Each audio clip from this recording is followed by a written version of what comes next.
All right, we're live. Go ahead, Dave. What's up, buddy? Hey, everybody, welcome to the TD Report. I am your host, David Combs, here with Tony Kennedy. And is that the lovely Miss Justice Page in the building? Hi, how you doing? How are you? Fine. I feel like I've known you forever because I know your dad. Yeah. You know I smoke cigars with your old man. Is He your told dad me there? today. My dad Huh? told me today that he knew you, and I was like, I don't know. Well, it turns out you've known me a lot longer than that. You actually know my niece, Taylor Claiborne. You Yeah, guys I were believe that's at cool. Seton. Yeah, Uh-huh. you were at Seton for a while, right? Yeah. Okay, so listen, guys, we're going to do something a little different today. We're going to talk sports, but from a local perspective right now. And then Tony and I are going to get into some other stuff. We're really glad to have Justice on the show. Justice, again, welcome. Thank you. Let's talk Can about I what ask you're you a doing quick now. question? Yeah, go for it. My mom is standing right here. She said she's thinking. Okay. And do y'all have the link so other people can watch? Yeah, what Cody is going to do is send us over the link Yeah, once we've we'll get gone Cody live, to and send it we're over. we're going to Yeah. text it out to everyone on the YouTube and everything else. Cody's going to send us the link, and you'll see me go and bang it over to your mom and you, so y'all can send it out. Okay. Yep. All right.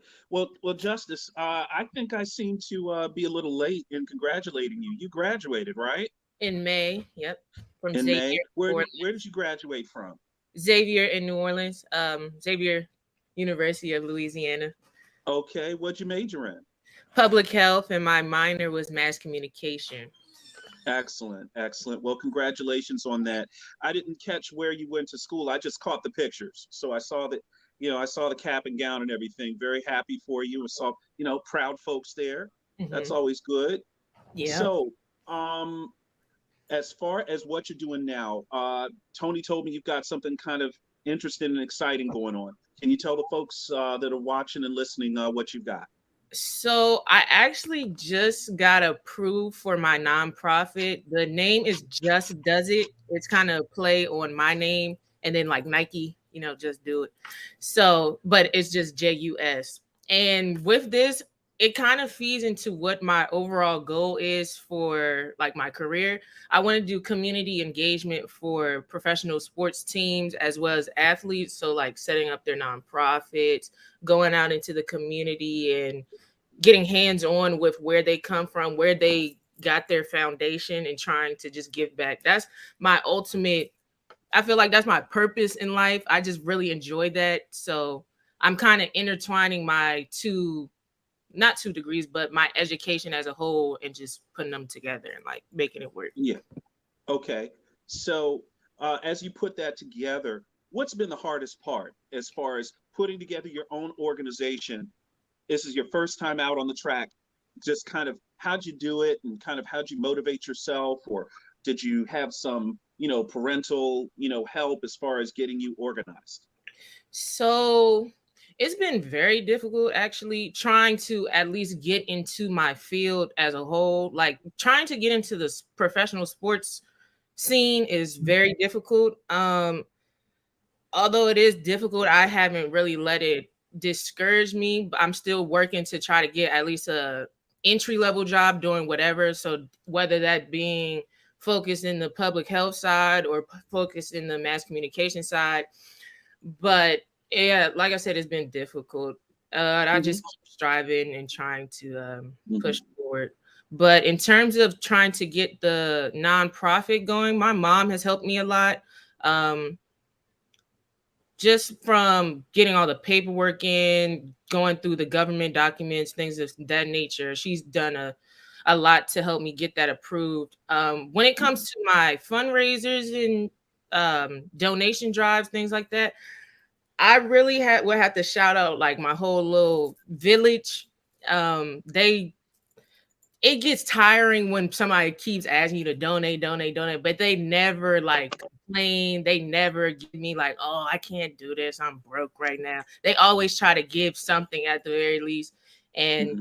I just appreciate them for that a lot. So, and Mm-hmm. at the end of the day, it's going towards somebody who has nothing or just is suffering Yeah. the most. And that's the least we can do, being that we're in the Mm-hmm. position that we're in and blessed Mm-hmm. enough to, you know. Okay.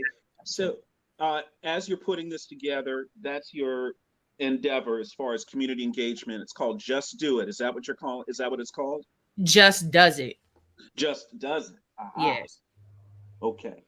It's catchy. I like it. Yeah, it's catchy. So, yeah, it's very catchy. So as you put this together, you've got the big step done. It's just getting started. Mhm. So getting it off the ground is the next thing as far as Right. you kind of push this to kind of make that move. What would be something important for you as far as making that happen, as far as what your organization would need? Well, we've talked, when I say we, I'm saying like my mom, my dad, we've talked a lot about getting grants and like signing up for grants to get to the big name companies like Target, Walmart, Toys R Us, because I do the a toy drive every holiday season, and it would only make sense for these big name companies to try and support my little nonprofit. But I just feel like just reaching out to those sort of companies showed that I'm kind of like legit in a sense, so that I'm actually like dedicated to it, trying to make this happen, making it bigger and better. So, and will have to say each year that I've done the toy drive, because it's going to be my 6th year doing this coming up this holiday season. Each year I've watched it grow and expand, and we've gained more monetary donations each and every year and more toy donations. So it's just, you just got to trust the process. So. Well, we definitely plan to be in touch with you more. And Tony loves toy drives, by the way. So I would say around November, like right before Thanksgiving, definitely hit us up. Okay. And you will get something from either the TD Report or from either of us or both of us in person. And we definitely will help if you need us to come and show up. Even if we put up a table, maybe we just do the show from your event. I think that would be a great thing too. Tour drives, we can do it at the Crab Bowl because that's around that time of year anyway. Yep. Stuff like that. Yeah. So definitely partner with Tony on the Crab Bowl. Well, on his product. I mean, basically, the bowl games and the high school showcase games, that's his product. So aligning something with you, Justice, I think would be great. Right. And even if it's not toy drives, I'm sure you're a very creative thinker. You can think of something that would kind of either go kind of along with the football or somewhere where you can kind of get your name out there. Right. So we'd be talking anywhere from, he gets like 2,000 to 7,000 people each game. So, just getting people through the door and then just getting your face and your name in with them will eventually pay dividends. And then, these are the small fish. And then we'll try to get you, we got to help you get a Target or a Walmart, get you a bigger fish. I'm all about growth, so I take whatever is handed to me and try to build off of it. So, okay. I wanted to say, Dave, Yes, I had the pleasure of being with Justice this weekend at the Hall of Fame. Let's talk about that. Her first time, as a family, they were going back after her grandfather, Herb Adderley, passed away, and just watching, seeing the kids and just watching them relate to people and just seeing people come up to them they didn't even know, they never met, and just tell the stories about her grandfather and just showing the respect to them. I mean, that was kind of impressive, and it can be a little overwhelming too. Give us your point on that. How was it, Justice? And Justice, can we, if you don't mind, if we could kind of talk about that?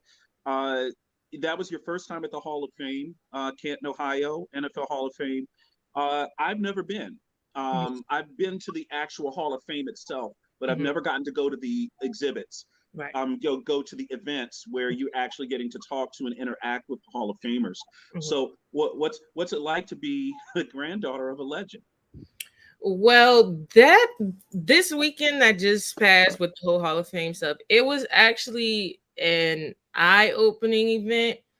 I look at my grandfather, like we called him Pop-Pop. We called him Pop-Pop. So we just growing up, we're young. We're like, okay, this is Pop-Pop. They say he played in the NFL. Okay, who has proof other than like the videos and stuff? So I'm like, okay, like Pop-Pop, that's cool. Like my mom, your dad played in the NFL. That's cool, mom. Yeah, just brush it off. So we get here to the event, and literally like the red carpet laid out for you. Like me and my brother and I, we felt like celebrities. And like every time we went up to I just say Roger Goodell, he was like, as soon as we mentioned Herb Adderley's name, his whole demeanor and his whole tone of voice just changed. Like he was just so honored to at least be meeting us. So it was just a very great experience. The events from start to finish were just out of this world. They was in a great time, from the game to the parties. Like if my brother was here, he would tell you all about that as well. But it was a great time. And like in the future, I plan to go to each and every one. Like I don't plan to miss it. So and it's just I feel like it's important that we did show up to show that his legacy is still living on, like, and we're able to actually pour that back into the Hall of Fame, even though he has passed away. Like we're still here to represent him. Like we're not going anywhere. So your mom is great with that. I mean, she's, you know, essentially she's in name the legacy. So, you know, she was one of our first guests on the show, and a great guest, by the way. And we always love to have her on. We really appreciate you talking with us about this. Let me ask you a couple of more things, if you don't mind. Do you have a little more time to steal this? Great. I wasn't expecting you till 7:40, but I'd love to keep you a little longer if we can. So thanks for joining us. Keep going. Here on the TD Report, I'm David Combs. I'm here with Justice Page, a young lady getting herself started in the nonprofits. Just Does It is the name of her nonprofit, and we're going to get you a little plug at the end so we can get your website, your social media, all of that. We'll get that out there for you. And of course, we got Tony Kennedy on the show. Tony, this might be the quietest you've ever been, man. You letting the lady do all the heavy lifting. Hey, man, I know my place, man. I'm good. So listen, Tony, you've been to many of these events. My opinion, after seeing Herb Adderley's bust at the Hall of Fame, I think they did a great job as far as capturing his likeness. What did you think? I had never seen her grandfather, or Pop. Yeah, Pop. You know, he has the hockey sticks on the bus. Yeah, I had never seen it. You know, but being there.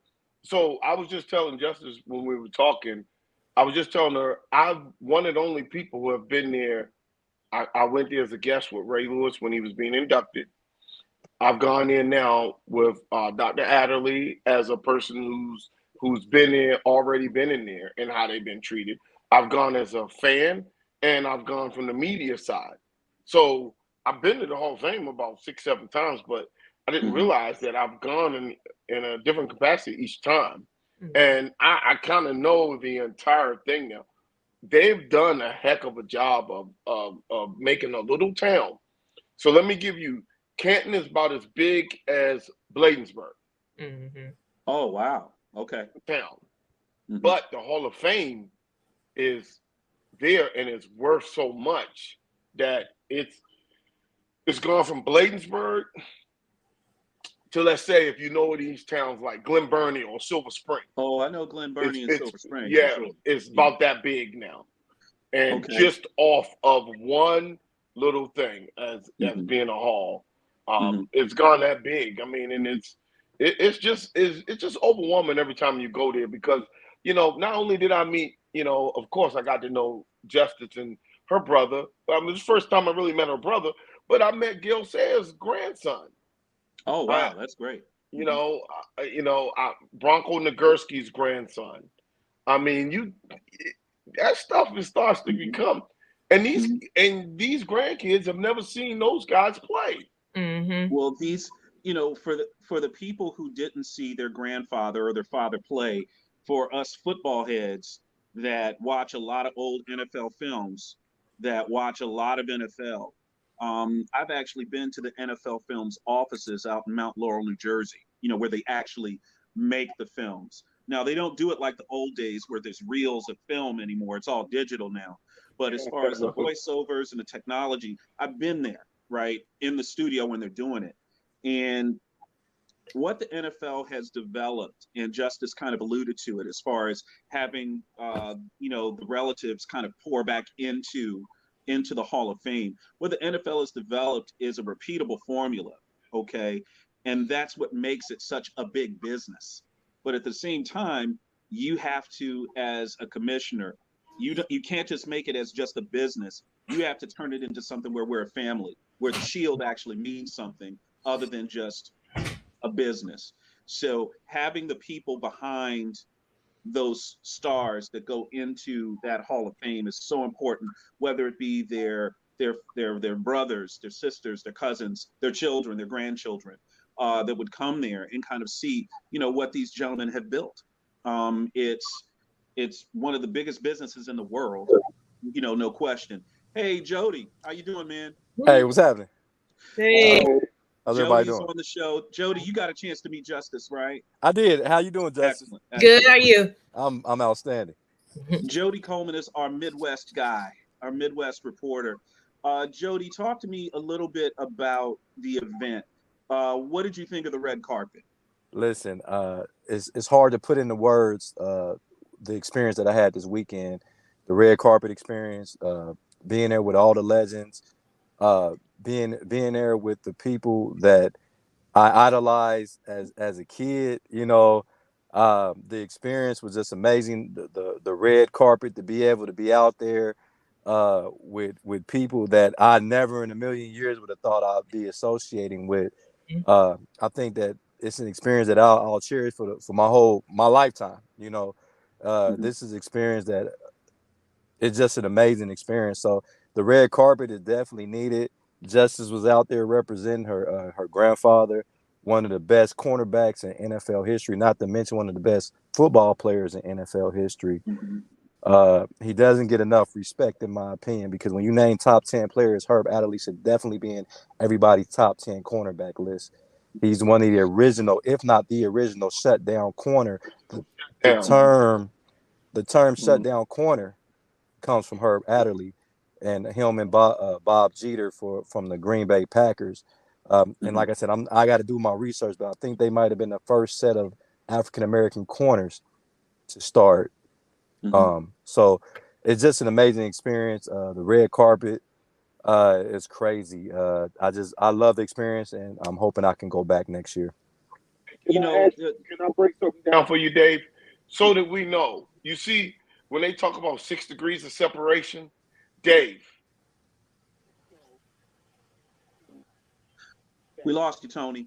I think Tony's talking about how I'm able to know you, Justice, because through your dad, all those years. But I had no idea, about your mom. So Also, Jody knows some of our cousins in Dayton, which is crazier. Oh, really? Listen, Dayton ain't that big, so trust me, if it's somebody in Dayton, I know him. Hey, John Page is the Duke of Dayton. What are you talking about? Oh yeah. So John He a Page Dunbar grab. Hey, John Page just jumped in on the show chat and said his chest is puffed out even more than Jody's because he's so proud to have his daughter on the show. Guess who has his chest stuck way out now? Me, that's who, from John Page. Barbara Adderley says she's very proud of this young lady. Well, obviously, it's not the three of us. It's got to be Miss Justice on the show. Jody, you bring up a really important point about, and as Tony was alluding to, just kind of how small our circles really are. When you kind of put my circle next to Jody's, I might not think I know as many people as Jody does or people know us, but it turns out we do. Obviously, Tony and myself, he's a Virginia Tech guy. I'm a UVA guy. So a lot of guys that played for our football team, Tony knows them. He's like, yeah, I remember that joke. He hits pretty hard. Yeah, he tackled me a couple times or whatever. And then, of course, Justice knows my niece, which is wild, and I would never think I would know anybody in such a young circle. But I guess with my niece Taylor playing basketball in high school, that's just kind of way that she knew Justice. And then, of course, the Duke of Dayton, John Page, just the guy that, that I have cigars with, and he knows a lot of my friends from UVA. So it is such a small world, everybody. And, as we expand our village a little bit, hey, man, Tony, we got to get Roger Goodell on here, man, and just, make it a 5-some, and just do the show and bring Justice back, and we can just all talk about the Hall of Fame, man. He would want to come on here. Can y'all hear me? What's that? Can y'all hear me? We just went in and out. He would want to come on here. Let me get off these things. Yeah. Jody, so you got back when from the Hall of Fame? I got back Saturday night. I got back You came Saturday back night. Saturday night. So what did your folks out in the Midwest have to say? You had a lot of pictures with a lot of people. Just going into the barbershop it's almost like I'm royalty now. You know, they like you took a picture with Jim Brown. You know, I took a picture with Curtis Martin, Roger Wow. Goodell, Will Rolfe. I'll talk to Terrell Davis. Some of the guys that I took pictures with, or I talked to, I didn't get a picture with because I was just so excited to be talking to him. So, Chris Carter, I had a little interview with Chris Carter, and a little funny thing about that is, and Tony went to Chris Carter and talked about this IHOP that Chris Carter remembered. I guess they was out in the Super Bowl going to IHOP. So Tony had a relationship with Chris Carter already. And it's funny, I'm right here in Middletown right now. That's where Chris Carter's from. Middletown High School. Okay. Mm-hmm. So tell me about these small towns in Ohio, man. Just as far as how football crazy these small towns are. Forget the big ones. Don't talk about Columbus. Talk about the smaller towns. You know what's amazing in Dayton? I'm a Browns fan, and it's not too many Browns fans, especially my age. So you're going to see majority of people in Dayton. They're Cincinnati Bengal fans, of course. They're Pittsburgh Steelers fans, and I'm Tony. For you, Dallas Cowboy fans. That's the three major teams in Dayton, Ohio. We're a smaller city, but that's the major three. And then you throw like Cleveland. We like a distant. Ohio State is definitely number one overall. Everything in Ohio. Yeah. But then like we're a distant fifth or sixth with the Cleveland Browns. Until we win some games, that's where we're gonna be at. So football is crazy in the Midwest, man. Football is crazy in the Midwest. We live for this season. You got winter, spring, and football season. That's what you got. Hey, Justice, who do you like, Justice? We never asked you. Yeah, we should have asked. Yeah. Who's your team? I'm just have to go with the home team, the Washington Commanders. No. Okay. All right. That's cool. Washington Commanders. That's my team. We got a lot of room on Cleveland bandwagon. Come on the board. We got a lot of room. There's a lot of room. There's a lot of room. Hey, looks like somebody tried to. Hey, Jody. Looks like someone trying to jump off that bandwagon. It's like your boy Kareem Hunt trying to get out of town, man. I'm glad you brought that up because Kareem Hunt is asking for a trade because we didn't give him an extension, which I already knew that Kareem Hunt wasn't going to get an extension beyond this season because we drafted a kid from Cincinnati that nobody knows about, Jerome Ford, and that guy is going to be special. Nobody really know about him. He got drafted out of University of Cincinnati. We re-signed Dearness Johnson, who had a decent season last year.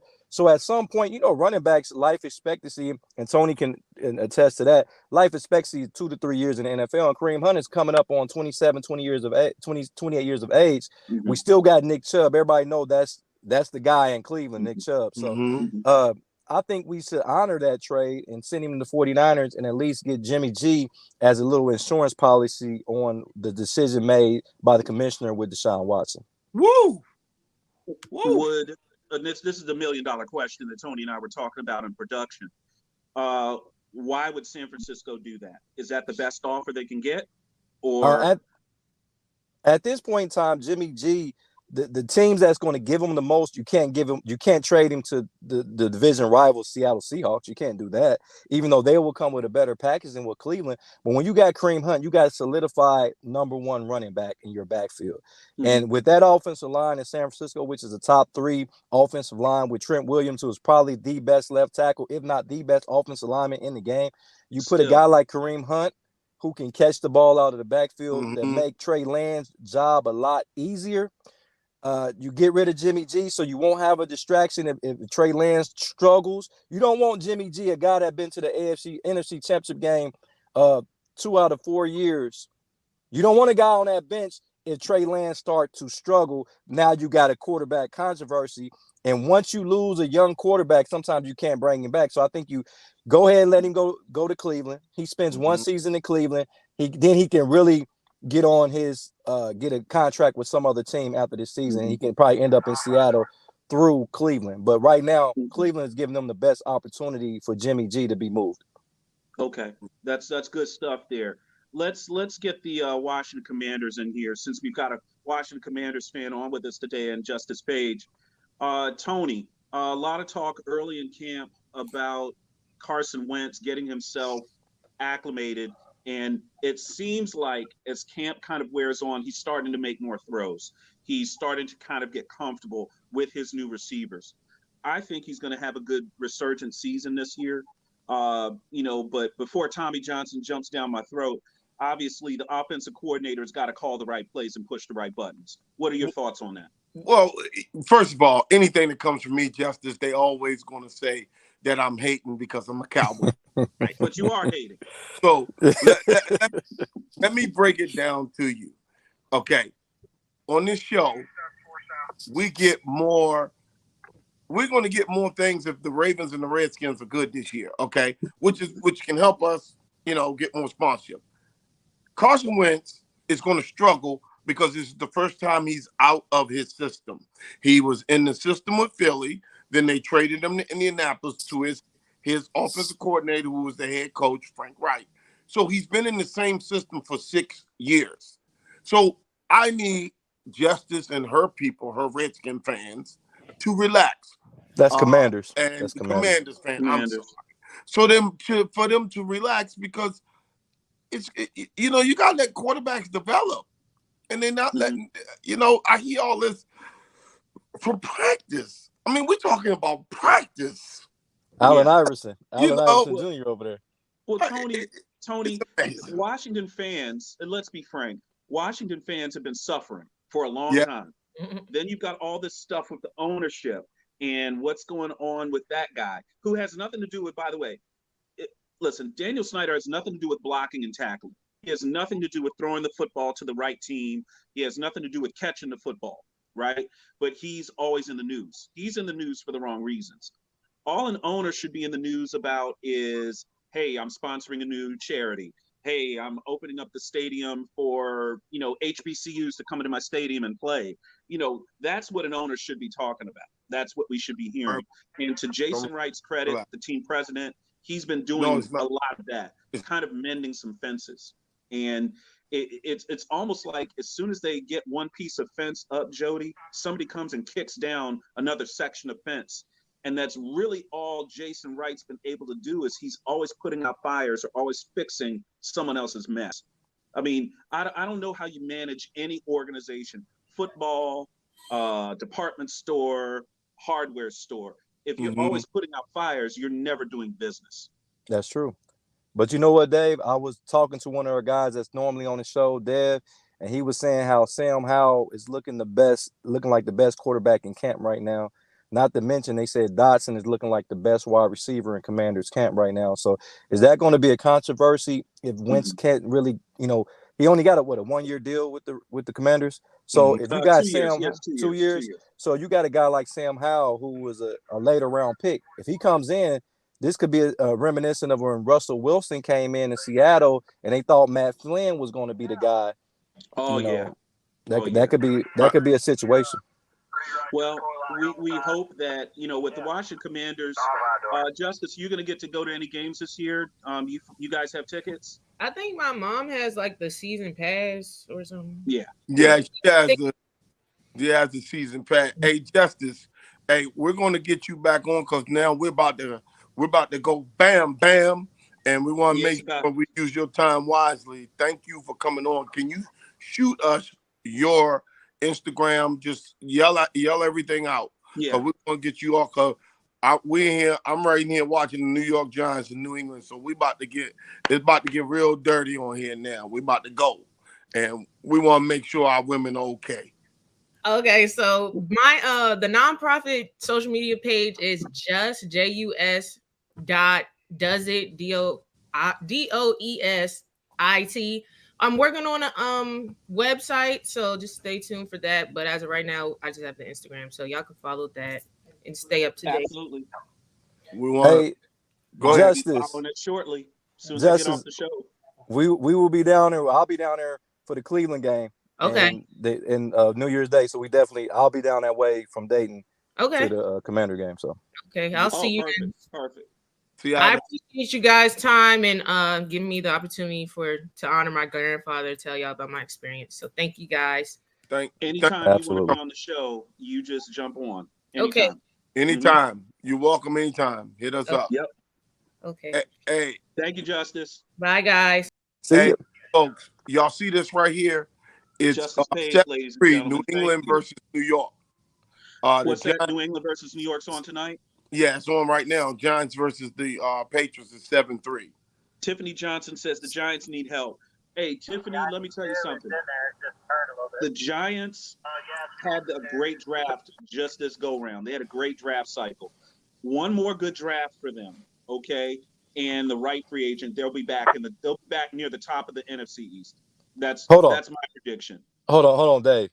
As long as you got Danny Pennies at quarterback, the Giants will continue to be the laughing stock of the NFC East. He ain't going to be there much longer, dog. I'm telling you. This is it. This is a contract year for him. Man, why y'all He's gone. This is it for him. His rookie deal is up. So I will say this, as long as Dr. Tony Adderley says fly, equals fly. So listen. No. Listen, let me tell you something. If the Giants re-up Daniel Jones, that's bad sign. That's horrible. They cannot do that. Have we noticed that the draft, we know after 2 seasons, if that quarterback can play.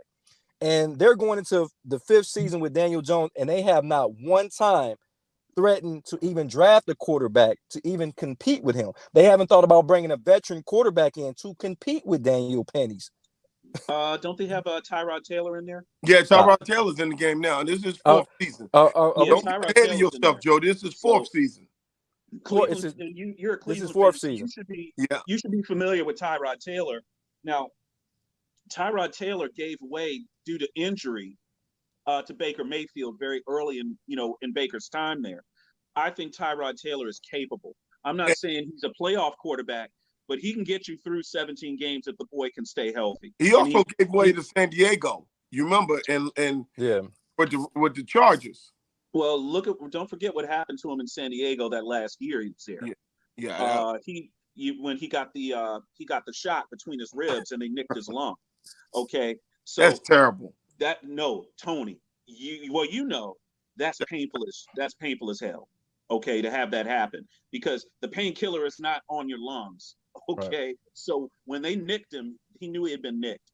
Now, if I ever get a chance to bump into him and talk to him, I'm gonna be like, "Hey, bro, what was the injury settlement on that?" Because that's medical malpractice. What they did, they messed the boy up. I saw him at the spring game. Okay, and we briefly talked about it, but I ain't going into it. But don't go into it. But I told somebody had to come with his money.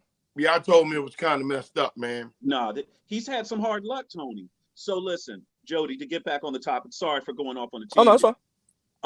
Tyrod Taylor backing up Daniel Jones. It's inevitable that Daniel Jones will get hurt. He tends to, he runs a lot. He is going to get hurt. You're going to see some Tyrod Taylor this year. I think Tyrod can do a little bit of something. I'm not saying he's going to make them a playoff team this year, and I don't say that he would do that next year. I do expect the New York Giants to draft a quarterback in next year's draft. I do expect them to bring in veteran quarterback help next year too. Who is going to lose their job in order for the New York Giants to reascend to the top of the NFC East, where they won 2 Super Bowls in the 2010s? We know that, 2000s. And we still have Saquon Barkley. In New York, it's more questions than answers. Correct. It's a lot more questions than answers. Agree. We got a lot of what ifs. We got, if Saquon Barkley can regain form. We know how difficult it is for a running back to regain a form that they once had.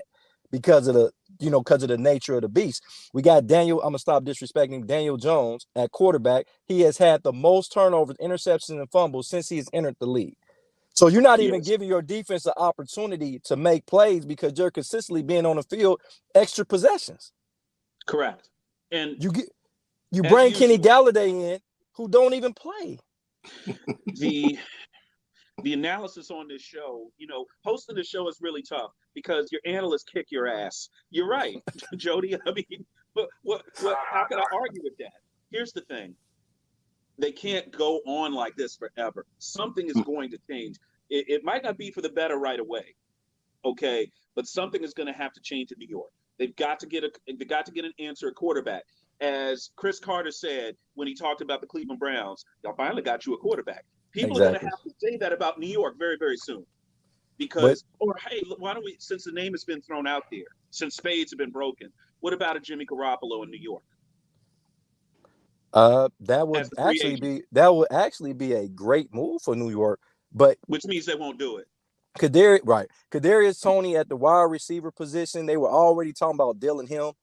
So when you mentioned, they were talking about Dylan Hill in the offseason. I don't know if it's going to happen, but when you said that they had great drafts, I don't think that's ever been an issue with the New York Giants. If you look at all the guys they have drafted over the course of a 10-year span, but let's understand that the Giants have not made the playoffs in 9 seasons, I believe. Yeah, it's been about 9 seasons. Haven't won the division. Am I wrong? I mean, Tony is more of its encyclopedic knowledge. I don't think they've won the division since 2002. Right. Because they both times that they won the Super Bowl, they were wild card teams. They went as a wild card. So the division has been either the last 10 years has been Dallas, Philadelphia, or Washington. Right. Never New York. Never in the last 9-10 years. So are you talking about the division? Yeah. When's the last time the Giants won the division, Tony? Is that 2002? No, they won it in 2006. What was that? 12? 13? So the year they won it hasn't been the last 9 or 10 years. Was it 9? They won it before RG3 came in. Okay. So it's been a lot. It's been a little sooner, but it's been at least 9-10 years, right? Yeah, because Dallas got in the playoffs. The last time they made the playoffs was when they took the picture on the boat with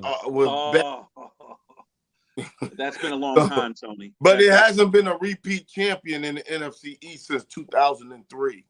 That just shows just the instability, and unpredictability of the league. You could argue that the year that Dak Prescott got hurt, Dallas would have repeated. Okay, yeah, you could argue that Dallas was clearly the strongest team in the division that year. Dak Prescott getting hurt opened that division up wide. Okay, opened it up wide and made it so that a 7-9 team could make the playoffs. I mean, which is unbelievable. But looking back at, and by the way, shout out to Joe Jacoby of the Washington Redskins, making it as a semifinalist for the Hall of Fame. And it is my hope that this guy, okay, I'm gonna jump on the bandwagon. This guy needs to go in. Yes. He's got to go in this time. He is one of the most evolutionary players in the league. You've heard the term generational talent, Jody. You've heard it. He's an evolutionary player. There was nobody like him until he came into the league. Number one, he was a college basketball player. Okay, that's what makes him unique. Number two, his athleticism at the left tackle position, coupled with his size. Right. He is literally, what did I say on text on the production meeting? Anybody that's in the NFL right now playing left tackle that's saying, I'm getting franchise tagged, I'm going to get this big money, Joe Jacoby is his daddy. Because that who developed that position, made it into what it is. And you could also argue, if there's no Joe Jacoby is tangentially featured in the movie The Blind Side. Why? Because he was not in the game when Joe Theismann got his leg broken. He would have been blocking LT. He was out of that. But also remember, Dave, his flexibility is the reason why they created one of the best running plays ever to counter Trey. when they backside guard and tackle, because you have to be an athlete to be able to get and pull and get around and make that block.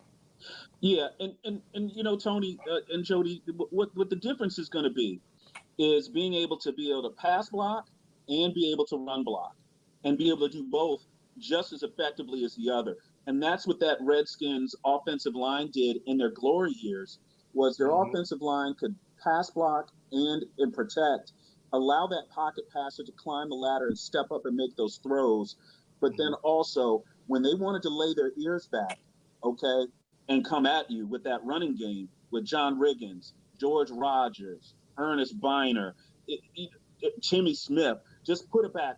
Just put someone back there. Ricky Irvins, Brian Mitchell. They would just come at you with these guys. Gerald Riggs. You know, I mean, it was, you know, it's, you know, when Riggins retired, people said, "Oh my God, what are we going to do?" Joe Gibbs just said, "Just find me a big back that can get behind my guard." George Rogers. That dude was a horse. Okay, he was an absolute horse. But that formula, Tony and Jody, it worked for close to 2 decades. Right. Okay, produced 3 Super Bowls and should have produced more Hall of Famers than it has. Art Monk had to sweat blood just to get into the Hall of Fame. And when he retired, he was the NFL's all-time leading receiver. He was one of the greatest receivers ever. But that was also, Jerry Rice hadn't finished his career yet. That's what happened. So no matter how much Art did, Jerry was going to push that envelope and push that bar so much further that people literally forgot how great Art Monk was. And the voters just forget a lot of great Redskins players. Brian Mitchell should be in the Hall of Fame. Number 2 all-time in total yards. But this is the problem. You have to let Devin Hester get in first to break that floodgate for returners. Like Devin Hester, everybody's going to say he's the best returner in NFL history, and then Brian Mitchell is one of the most dangerous and one of the best utility players that we've ever seen. But I think that will open the floodgates. Once Devin Hester gets in, I think we'll see more returners getting in there. How do we get Hester in? He didn't make it on his first ballot. Really, because if you look at the NFL now with them changing the rule, pushing the kickout back 5 yards, you kind of taking away the kick returner in the NFL. You don't get a lot of returns because of that 5-yard cushion, and it's mostly touchbacks. Hey, Jody, can I bring something up? The NFL stole the 2-point conversion from the USFL. They need to steal the kickoff rule from the XFL. Right. All right. If you've seen the XFL, they line the players up 10 yards from each other, and they can't move until the guy catches the ball. That will bring the kickoff back to the NFL. We did it in the Crab Bowl. It worked. It is the best thing, and it lowers the risk of injuries, the big collisions. The NFL needs to do that, and that's something I bring up to the commissioner during my 12-minute talk I had with him. All right. Well, you know what? Go ahead, Jody. I'm sorry. Go ahead. But Dave, I was going to say this too, and you talking about the weekend that we just had at the Hall of Fame. I was very disappointed when I came back and started seeing people that was covering it, especially that was not there, to disrespect this class as being a bad inductive class.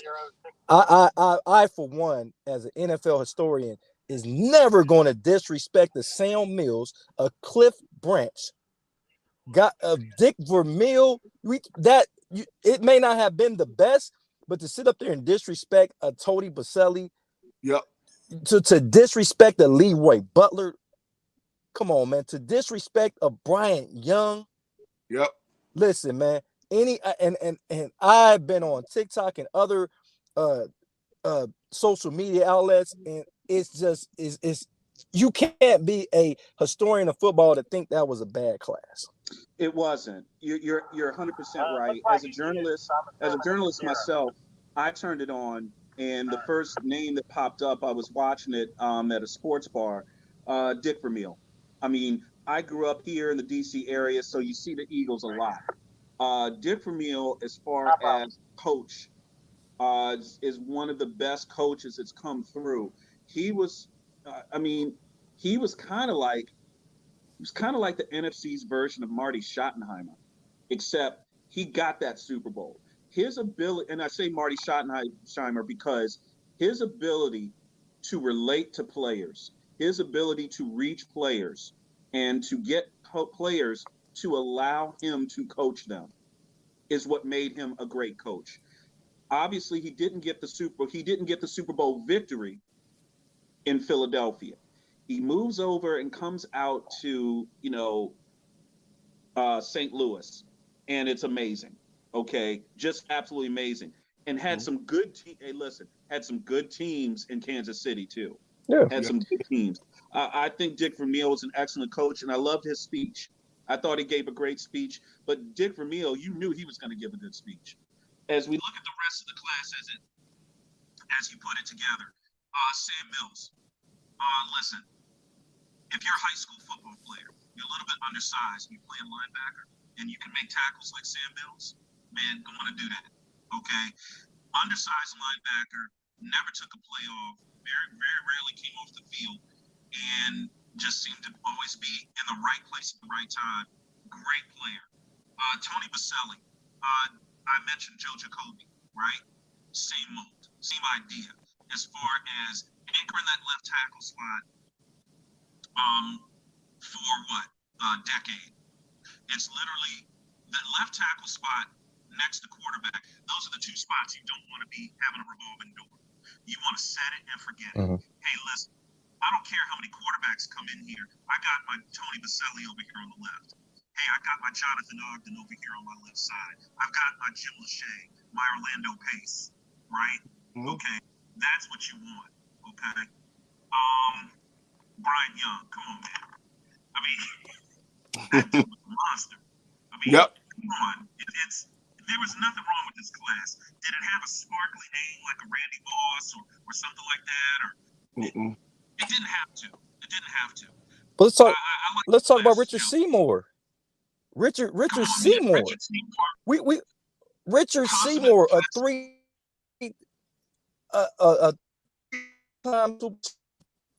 I mean, a guy that New England defense, they don't win some of those championships without him. I mean, Richard Seymour. The disrespect, Dave and Tony. All of us on here are NFL historians of the game. We respect the game. Tony, you played it at the highest level, so you know how difficult it is to play. Season out to get your members of the NFL Hall of Fame, and to disrespect Cliff Branch the way they are. There's no back in the day. We know that he's not going to catch. He's not going to have 100 catches. That was unheard of back in the 70s because it was a run-driven league. But for him to put up averaging over 26 yards per catch. Only other player that was putting up numbers like that was Bob Hayes. But for a guy that never even played football until his sophomore year of high school at that level, remember they came and got him off the track team. He wasn't even playing football. He was a track guy. If Cliff Branch played now, he'd have a nickname. Everyone would know who he was. And I would say this, Cliff Branch is a victim in terms of being a Raider. That's what he's a victim of. Cliff Branch wasn't brassy. He didn't talk a lot of trash. He wasn't flashy like that. He just did his job, okay? He literally did his job. He was very much like Howie Long in that sense. But what it is with the Raiders, a lot of Raiders and the whole franchise has a persona. They have an aura. Even as much as, say, Dallas Cowboys, in terms of when the Raiders walk into a room, you know it's the Raiders. You know, I mean, it's just a different mentality. It's like in major leagues, being on the Yankees, wearing those pinstripes. You wear those skull and crossbones on that helmet with the Raiders, it means something. Cliff Branch sublimated his play to fit in with the Raiders, but he was an integral part of everything. Because listen, I remember him getting off against the Redskins. I remember seeing him. He was bad. You know, Cliff Branch, a bad boy. Yeah. See, they look at the. Go Go ahead, Tony. Tyrod just threw a touchdown. What's that? Tyrod Taylor just threw a touchdown when y'all was talking about it. There it is. See, you heard it here first on the TV report. Tyrod Taylor gonna be all right. He gonna be okay. Mm-hmm. But you know, Dave and Tony, when it comes back, of course, Cliff Branch, if you go back and look at numbers, and numbers can be very deceiving, especially early on in football. The numbers can be like a Lynn Swan's numbers, a John Stallworth numbers, a Fred Biletnikoff's number. If you look at them, they're not going to be gory. They're not going to be gaudy. They're not going to be like Jerry Rice and then Randy Mosses and Terrell Owens. They're not going to be among. You freezing, Joe. We're losing Jody for just We're losing second. Jody. We'll get him back. Hey, Tony. Can you hear me? Yeah, we can hear you. Yeah, we got you now. Go ahead, boss. Okay, but for the yards per catch was more than it was because it wasn't a lot of wide receiver screens. It wasn't a lot of quick slants. Back in those days, especially if you was a Raider, it was go deep. Can you go the Mad Bomber? Let's give some love to the Mad Bomber who just passed. Yeah, back in the day, you know, he passed away. I wanted to, you know, hey, rest in peace, King. He passed away, but he was one of the ones that solidified what the Raider football was. Then you got Kenny Stabler. Then you get Jim Plunkett. Those guys can air it out. And Cliff Branch and Fred Biletnikoff were guys that embodied what Oakland wanted to do. That they paved the way for guys that get drafted like Darius Haywood-Bay, who didn't do well in the league, but he could run. James Jett, who could run. I remember him in college. He's of Turk. That dude should have been better. That dude had ability. He was really, really good. I'll tell you what. Would you say? I would say he might have been more physically gifted than Torrey Smith. I would say that. You talking about Darius Haywood-Bay? Yeah. Talking about Darius Haywood. Yeah, I think that he went to a situation. Yeah, I think he was more physically gifted. Right. If he goes to a different situation, that maybe with a more solidified quarterback, I think Darius Haywood-Bay would have learned the position a little bit better. Thank you. Yeah. He was a victim of some poor coaching and some blind spots in the Raiders organization. Now, this wasn't the Raiders of the 1970s or the 1980s, right? Yeah. So it was a different story back then, and so I don't know. I would have liked to have seen him get a better shake than that. Hey guys, we're about up against the hour. I want to make sure before we get off the show, we need to talk about the end of a career, the beginning of the end of a career of an all-time great athlete in her sport and one of the greatest tennis players to ever pick up a racket. Serena Williams, 23-time Grand Slam singles champion, has announced that she is going to gravitate away from tennis and move into being a full-time mother, businesswoman, and wife. And when you talk about a tennis icon, about changing the game, we talk a lot about Richard Williams and what he did as far as bringing his daughters into a sport that traditionally was not a sport where Black girls would play. Serena and Venus were not the first Black girls to play tennis. They were not. They were not the first Black girls to win a Grand Slam tournament. But what Venus and Serena did for the sport, as far as opening the sport up so that we can have a Coco Gauff, we can have a Madison Keys, we can have a Sloane Stephens, be at the top of the sport and be able to get endorsements, be able to be heard, be able to have their voice, in addition to do their thing on the court. We have to salute Serena Williams for that. It's going to be difficult for me to watch tennis without Serena Williams being in a draw. Yep. She, like Tiger Woods, when she was at her peak, she, like Tiger Woods, drew eyes to the TV set. If Serena Williams was playing, the casual fan was going to watch to see what she did next, to see her win, lose, draw. It didn't matter. She was the show, okay? You would also say this about Serena Williams. Serena Williams had 2 careers. She had her early part of her career where she won about 8 Grand Slams. She took some time off and came back, and then that's when she put together this unprecedented run where she changed her body, she changed the way that she played, She changed the way that she trained and literally went from an above average, a very much above average tennis player to an all-time great in a span of 9 years. It was absolutely incredible what she did. And also, we want to talk about another thing. Your thoughts, Tony, on Serena Williams? My thoughts is she's probably the greatest female athlete, or you can just take the female out of it and say the greatest athlete of this generation. When I say this generation, I like to go back 50 years. You know, let's go to 1972 to now. She's probably the greatest athlete, you know, of the tennis is hard. Tennis is what we call a young person's sport. And for her to be around this long, I mean, it's truly, hell, she's playing against kids that she's old enough to be their mother. Right. Yeah, I mean, you're right. That's we talk about Tom Brady. Tom Brady is old enough to be all the rookie quarterbacks' dad. Right. Yeah, pretty much. Pretty much. That right there. Who was drafted this year? Who was the first quarterback drafted? Pickett. Yeah, Kenny Pickett and Malik Willis and Matt Corral. 22 and 23. Tom Brady. They're young guys. Yeah. He's old enough to be their dad. I mean, he was drinking age when they were born. Hey, Jody, did you get to see the King Richard movie? I have not had the pleasure of doing so, but I want to say this about Serena Williams. I hate to use the term female, but she's probably the best female athlete. But then we talking about she's top 5 best athletes of all time, regardless of gender. Period.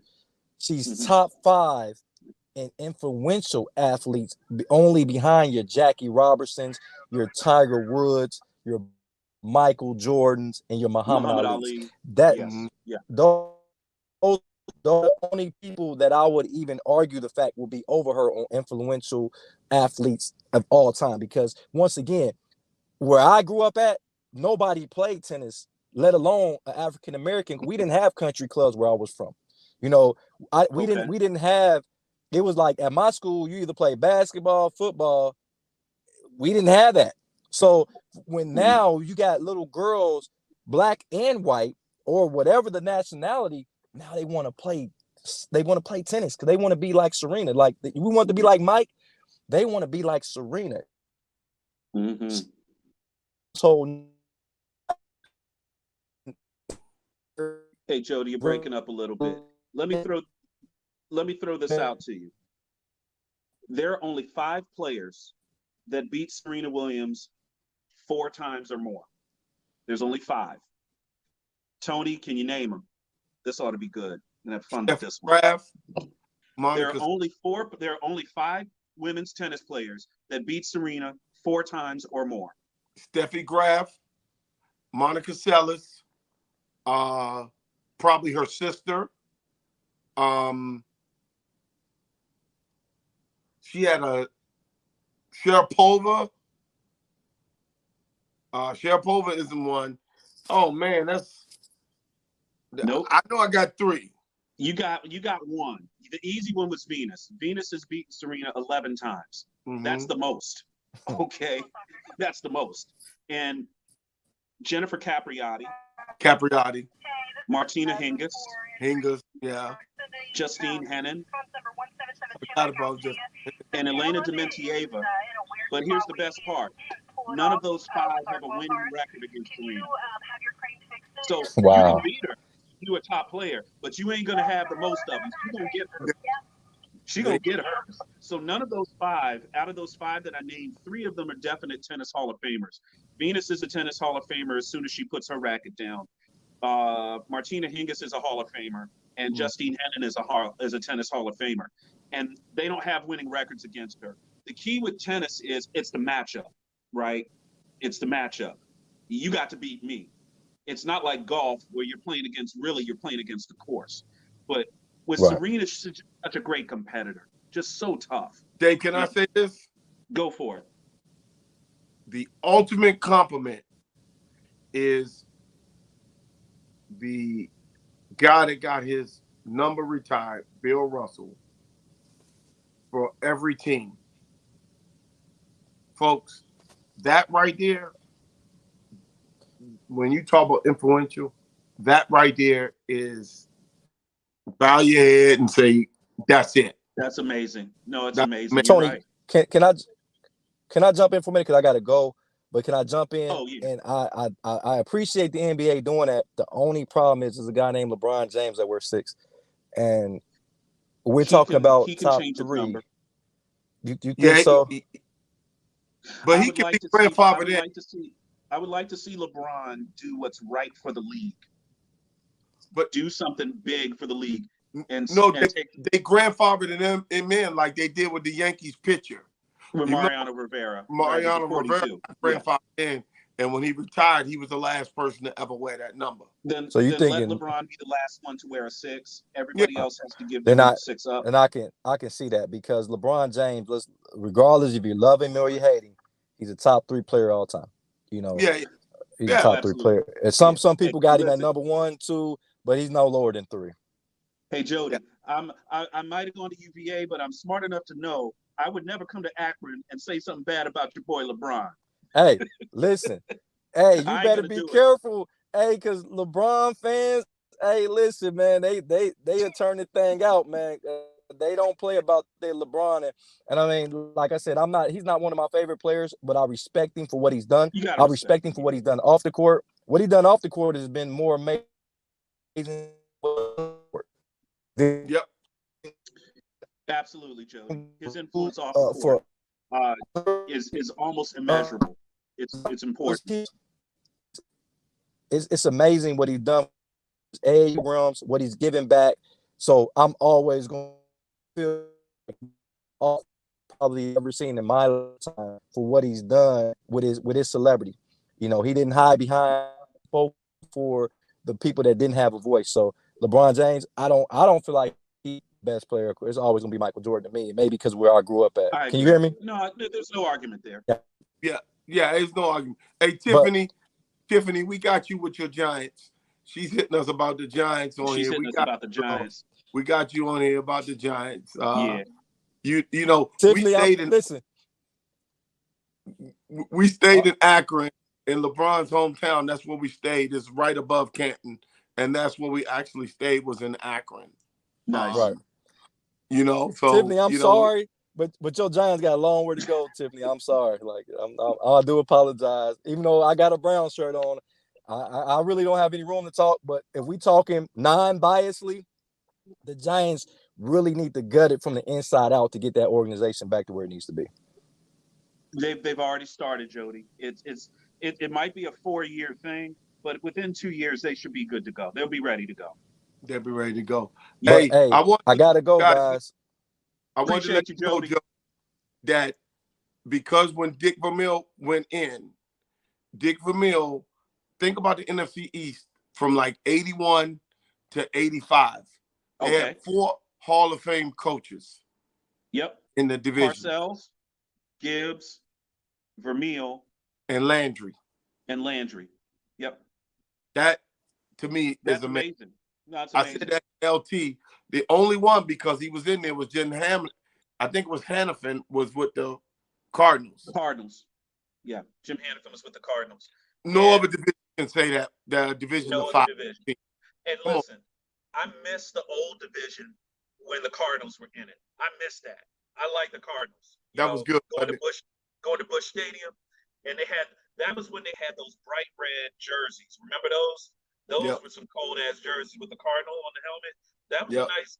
And I'm thinking like Neil Lomax and Roy Green, Stump Mitchell, man. Jim Hart.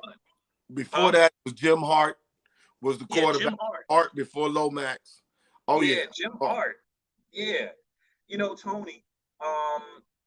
We definitely also have to thank the Adderley family. Number one, Dr. Tony Adderley, for always supporting us.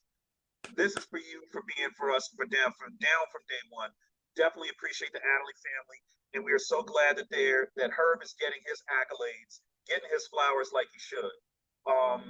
Just a just a different type of player that changed the game of football forever.